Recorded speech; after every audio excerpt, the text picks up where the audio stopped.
Game 1 of the NBA Finals has just wrapped up, and the New York Knicks are now leading the series 1-0, keeping their winning streak alive to now 12 games in a row, and we got to talk about it. And sorry if I'm sounding a little hushed. Of course, everyone in my house is asleep right now. It's pretty late recording this, but the show must go on. So, Jalen Brunson had a fantastic game. He had a double-double, shooting 12 for 31 from the field. 31 shots is a lot, but 30 points.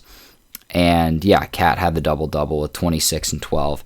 Cat played fantastic in this game. And looking at this game just from the surface level here, if you didn't watch it at all and you take a look at the box score, a lot of times you look at the box score and it doesn't really tell the story of what actually happened. However, in this game, if you looked at the box score, the whole turn of the game makes sense.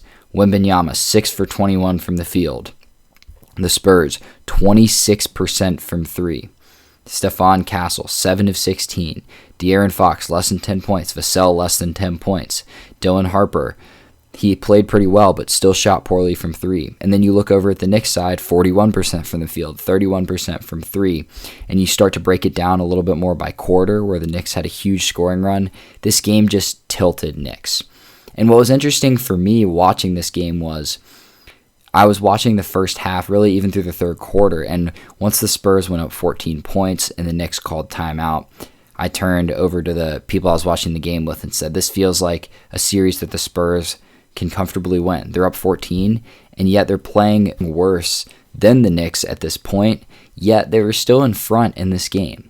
And that's really what was fascinating to me, is that the Spurs' competitive character to stick around was particularly impressive. Now, this game was filled with big-time shots. Jalen Brunson had a wild shot here at the end of the game to kind of close the deal, guarded by Vassell, fading away. Just a typical Brunson acrobatic shot. The smallest guy on the floor, he played fantastic. And I think the biggest concern that I had for the Spurs in this game was what kind of energy are they going to have from the last series? We saw them, even in the regular season, they played the Thunder in the NBA play-in and the NBA Cup, the NBA Cup, that's what I meant to say. But they beat the Thunder in that game in just a fantastic fourth quarter physical game. They ran out of gas in the finals and lost to the Knicks. Now we see in this game they play a fantastic series against the Thunder, but it just seems like even in that series, they started to run out of gas towards the end of it. And yes, this Spurs team was favored. Yes, they were favored to win. They were minus 185 to win. I mean, it's almost, I don't know exactly what the odds are. I'm not perfect here, and this is just your AI search, but it was about, 2-1-ish, 60%-ish odds to win. But the thing here that you have to look at with the Knicks is they're coming in red hot. They've won now 12 games in a row. They're clicking on all cylinders. If they're up 2-0 going back to New York, they're going to win the series. They're going to win in 5 or 6 games. I mean, just objectively. The Spurs have to get out of home with a win. So there's our quick overarching thing. Let's take a quicker look maybe at some of the notes that I just had briefly on the Spurs. So first, Wembanyama played fantastic in Game 1 against the Thunder in the conference finals. But honestly, since then, he has not played up to that level. And I don't know if it's just being tired. The Spurs, have played 13 games in 2 weeks-ish, or 12 games in 2 weeks. They're playing a lot of basketball. These guys are tired. Wembanyama looks out of gas in the fourth quarter. If he doesn't start out scorching hot, he's not going to have a great scoring performance. And when we've seen the Spurs get out to really hot starts, which they seemingly always have been able to in these playoffs, they have an easy time winning. But when they don't, when they have to claw back, when they're not ahead, this is when this team has struggled because they're young, because they play so hard, but they run out of gas. And I think that's the biggest concern for me. They've got so many guys that can step up. Champagnie was great tonight. He was 5 of 6 from 3 in the first half.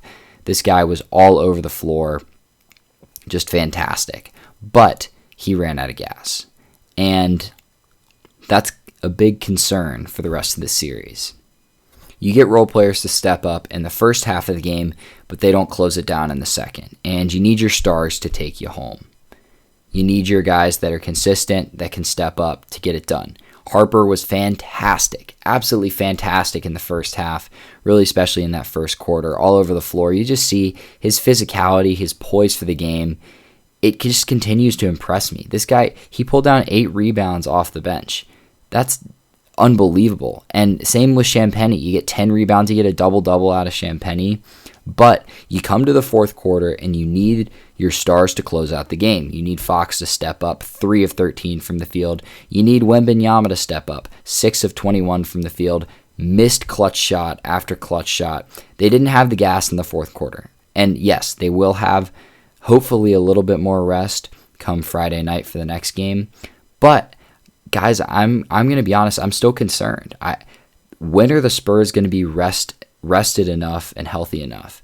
This is not playing a Thunder team where you can keep it close and you can it can be close and you can claw away at the end.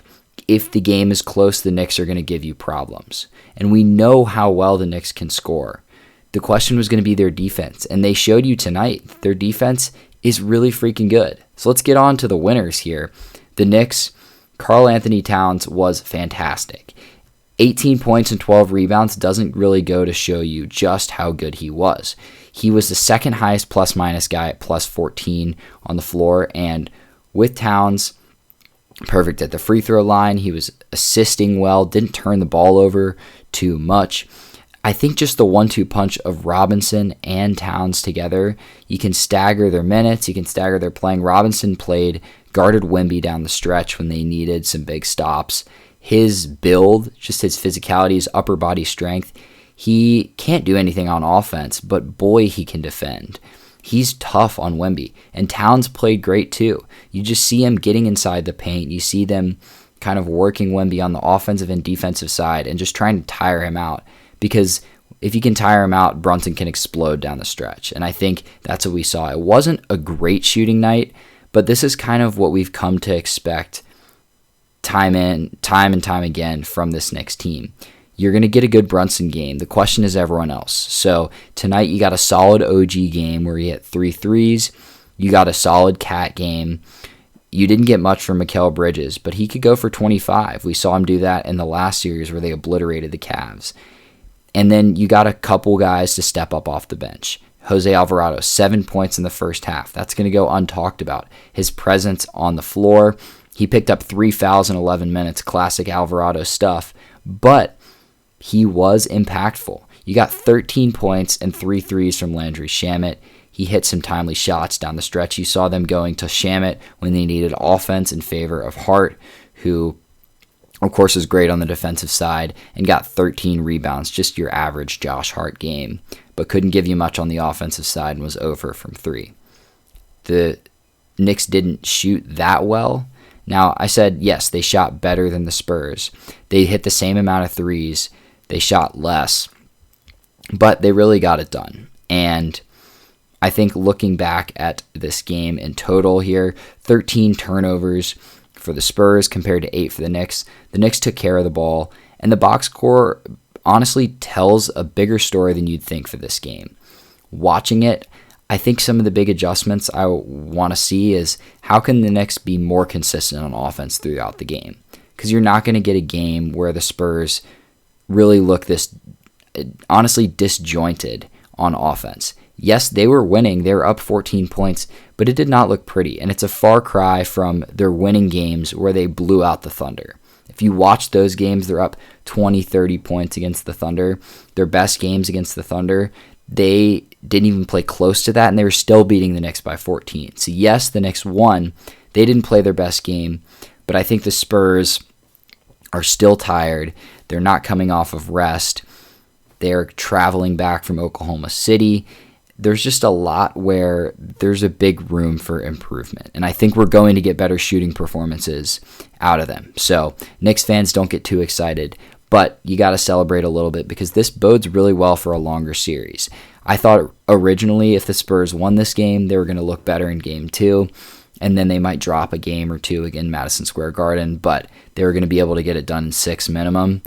However, my prediction is going to be shifting now. I thought the Knicks were going to give the Spurs more trouble than people thought. Just their ability to score in close games, if they can keep them close.